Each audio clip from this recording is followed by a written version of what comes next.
सलमान खान बरी कर दिए गए, संदेह का लाभ मिला है उन्हें।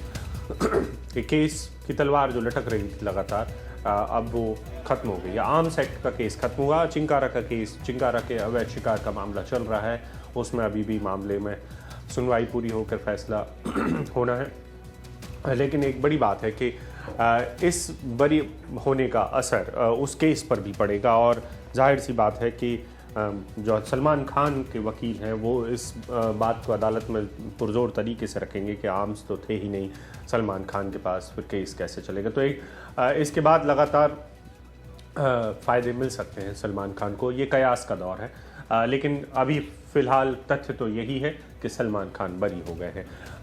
सलमान खान का जो फैसला है, उनको बरी करने का फैसला है, वो जज साहब ने बड़ी मेहनत से लिखा है। 102 पन्नों में का ये फैसला लिखा गया है, और इस फैसले में क्या कुछ लिखा है ये शाम तक बहुत कुछ पता चलेगा, क्योंकि अभी तो ऑपरेटिव पार्ट ही आएगा और उसके बाद फिर एक पूरा जजमेंट देखने और सुनने को मिलेगा। हर्षा, आपकी सरकारी वकील से कोई बात हो पाई?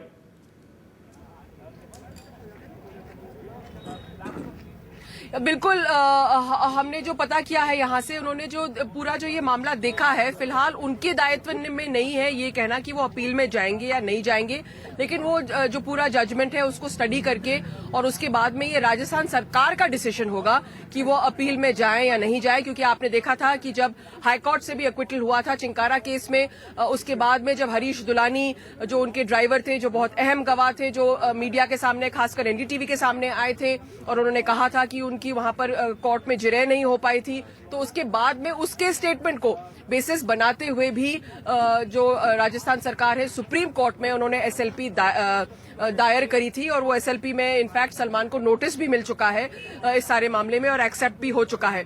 लेकिन जहां तक सलमान के लॉयर का सवाल है, हमने अभी भी उनसे बात करी और उनका मानना है कि जो पूरा जो प्रोसिक्यूशन ने केस बिल्डअप किया था उसमें 3 मुख्य बिंदु थे जिसके कारण ये केस फॉल अपार्ट हुआ है। जो पहली बात है वो ये है कि जो चार्जशीट में एक पूनम सिंह करके एक विटनेस था, जो इस केस में वो पूरा वो एक तरह से चश्मदीद गवाह था। चार्जशीट में उसका जिक्र है, लेकिन कोर्ट में प्रोसिक्यूशन ने उसको प्रेजेंट नहीं किया।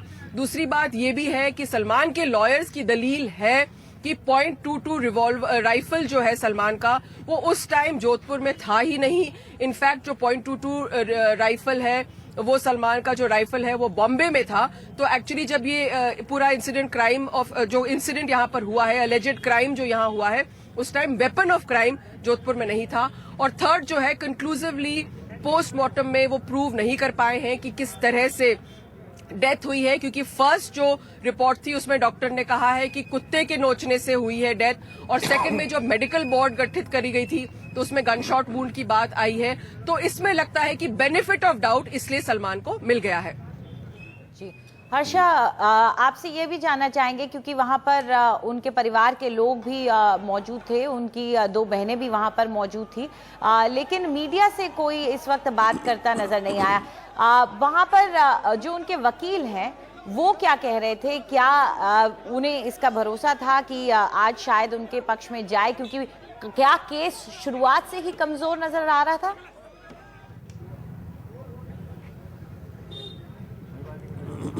देखिए, जो यहाँ पर पहले तो उनकी एक बहन थी अलवीरा, जो हमेशा यहाँ पर उनके केस के लिए आती है, वो एक लॉयर को भी अपने साथ लेके आई थी। लेकिन जो सारा आर्ग्यूमेंट था वो सलमान का लॉयर जो है जोधपुर के हस्तिमल सारस्वत, उन्होंने ही किया था।